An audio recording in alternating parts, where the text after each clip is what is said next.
Welcome to the Middle-aged Bodcast with your hosts, Raging Rich and T.A. Shelano. Coming up this week, we will be exploring health and well-being in your 40s. We're going to be looking at some bad habits. We're going to be looking at what the doctor ordered, a fitness challenge, and also, T.A., we are going to be doing a weekly weigh-in. Yeah, if not today though, because I only came back off holiday 4 days ago, so I need a few more days just to get the pounds down before I get going. But yeah, absolutely looking forward to the weekly weigh-in. So T.A., here we are, the debut edition of the Middle-aged Bodcast. How are things going? Yeah, not too bad, thanks, Rich. I've been away on holiday, which is not synonymous with health and well-being, but did manage 15,000 steps average per day whilst I was away. So hopefully that's counteracted the beer and cocktails and fabulous food. So yeah, but other than that, feeling good and ready for the podcast. Absolutely. Well, we're kicking it off. We're talking health and well-being. Obviously, we're two guys in their 40s. Early 40s. Early 40s is a good point, yes. But we wanted to just talk about sort of bad habits that we've developed. And one of the biggest sort of bad habits for me, being someone who's not much of a chef, is living opposite a load of takeaways and probably spending way too much time going to said takeaways. Yeah, I think that is a difficult one because the temptation's always there when you can sort of look out and you don't even need to pay the charges of delivery when you can just sort of wander over 150 steps or whatever it is from your front door, and there you are with something that's not so good for your health. You make a good point about that with the temptation of it, and I have been trying to improve with my cooking. I'm not the best chef at all. I can make some really good enchiladas. I've got that completely sorted out now as a recipe for myself. And also using the slow cooker, trying to do a little bit more with that. I made a chili a couple of weeks ago, which was fantastic. But I need to do more of it. With work and going back and coming back from work, by the time I get home, I just don't really want to be cooking, and I think that's the problem, really. Yeah, I think it comes into a bit of pre-planning, doesn't it, as well, in terms of if you prep ahead or you slow cook something or you kind of plan your meals, then it's hopefully less likely that you then just sort of go, oh, you know what, I'll stop off at the takeaway, which, you know, we're often too quick to do. To be fair, it's a good thing the Chinese is cash only, because a lot of the time I don't have cash on me, so I don't get tempted to go in there and buy a Chinese, but unfortunately all the other ones do accept card payments, and so you've got no chance really of avoiding it. But yeah, I think that's a big thing. Certainly trying to cook more is something that, you know, I'm aiming to do. I know you've been doing a lot of cooking and improved over the years your cooking repertoire as well. Yeah, I've kind of tried to do a bit more than I used to. I make a cracking pilaf, which is my signature dish, but I definitely need to extend my range of cooking options.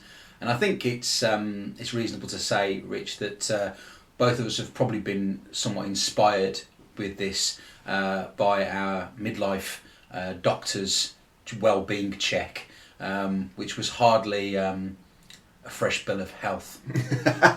Yeah, I mean, it wasn't terrible, but at the same time, like you say, it's important to, when you get to your early 40s and your doctor's giving you the health check.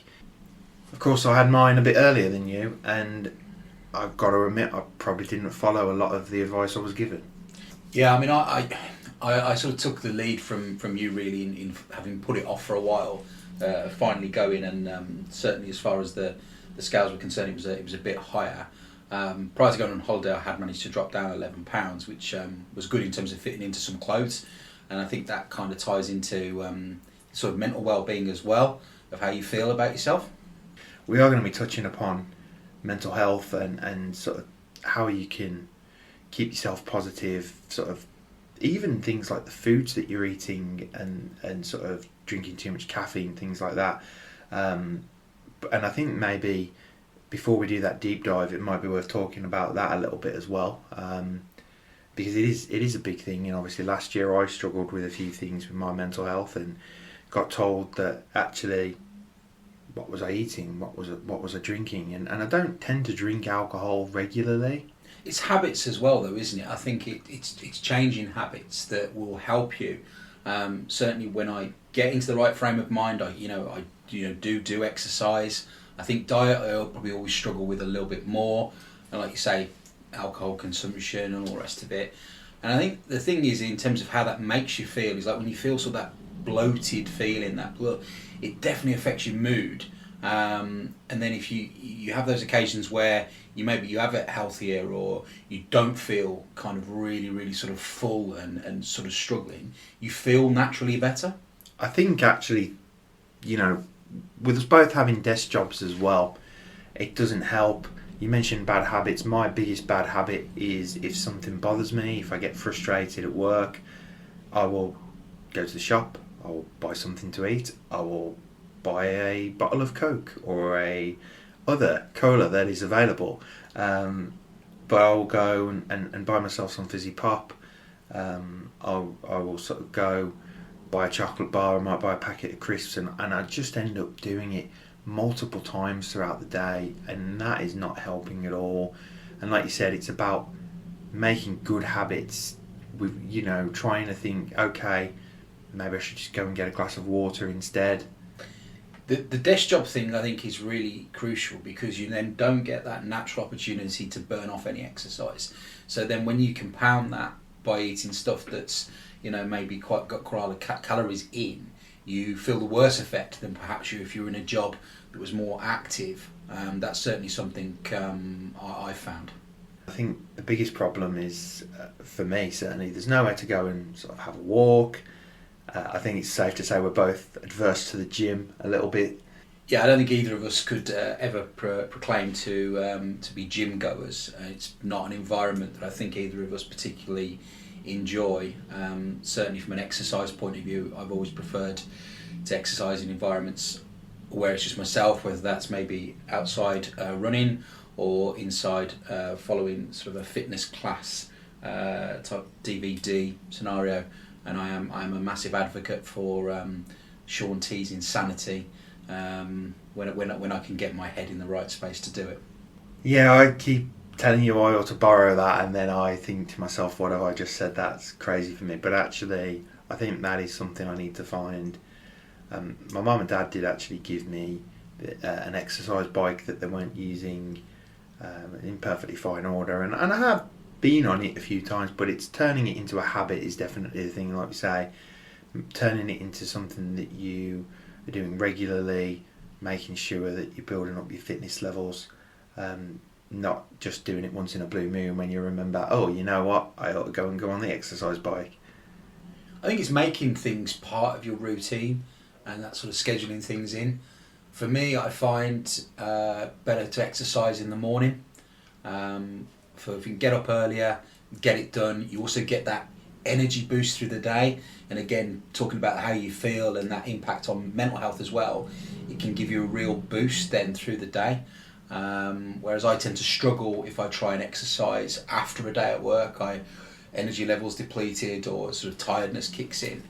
Yeah, I think that's a good point. And actually, I don't really have, I know you hate this term, but the time in the morning. I don't have the time. Oh.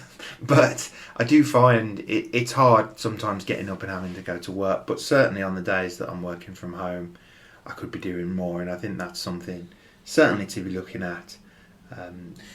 The time management thing is definitely an interesting aspect, because it is an area where if you can plan your time, it will be more effective. And some people who some of the busiest people around, their schedules, they're still factoring in some time to do that. So I think it's for you and I, it's not a great excuse if we just go, we don't have the time. I don't want to quote a Hollywood A-lister, but there is one that says you just have to make time. There are 24 hours in a day. We've mentioned a few things sort of as we've spoken there about more of the problems than the solutions, and I think there are things we can be doing.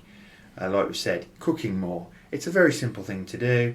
I have actually for years, I've always watched like MasterChef, and a big fan of Sorted Food on YouTube. Those guys are fantastic. Poppy cooks fellow Brummy, who's a chef. She's brilliant as well, and also on TV now as well, Poppy O'Toole. And I follow these chefs, and I just look at sometimes when they're doing things and go, that just looks really complicated, and it's not helped by the fact that some of our local shops don't stock some of the ingredients maybe that you need, and trying to find them, but certainly needs to be something to look at over the course of this podcast, and also just generally in life. Well, absolutely, and I think one of the things we're sort of going to try and promote throughout the podcast is improving health and well-being. We've been sort of honest enough to say here we're not in the peak of physical fitness and can improve.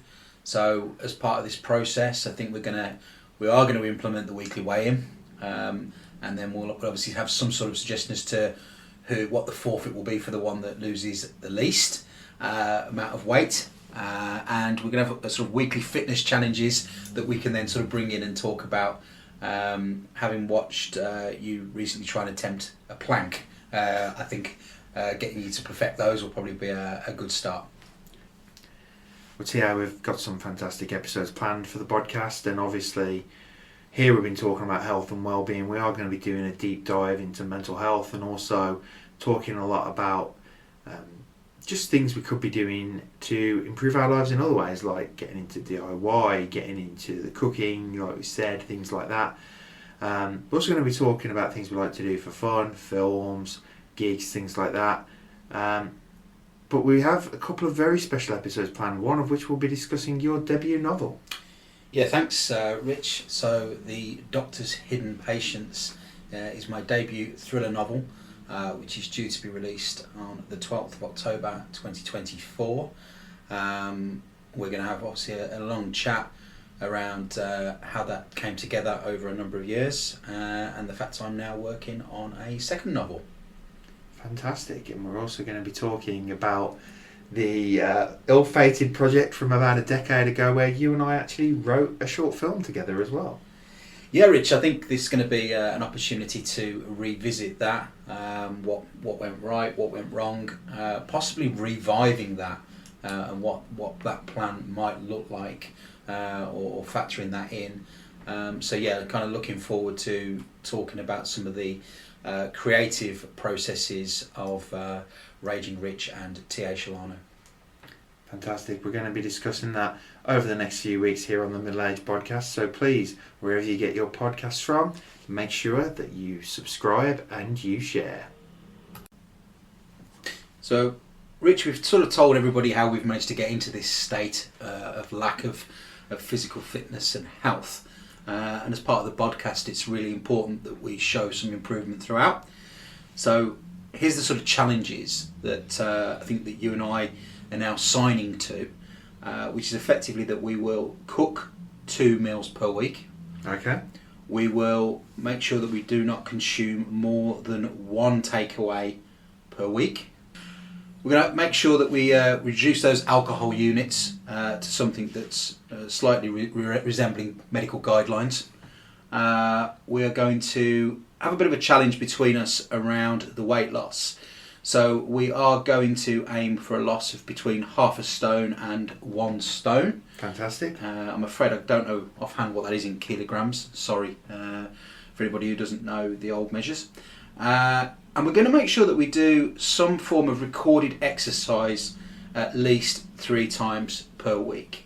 It doesn't have to be a hugely active thing, but it is something that shows that we are there at least doing something demonstrably active that might help us with our weight loss and help us on as the podcast progresses, and we'll see where we get to by the final episode. That sounds really good to me, T.A. I want to just put a caveat on the cooking and the meals.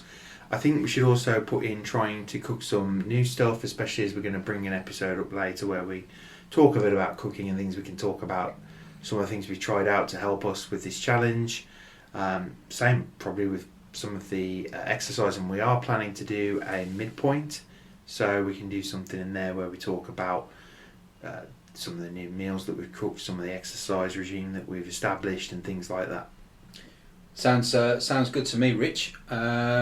Yeah, I think this will this will be an interesting challenge for us both, and will probably help to focus body, mind, and soul on what we need to do to have any chance of making it to 50. I think that's really good. We've got ourselves a good regime on there.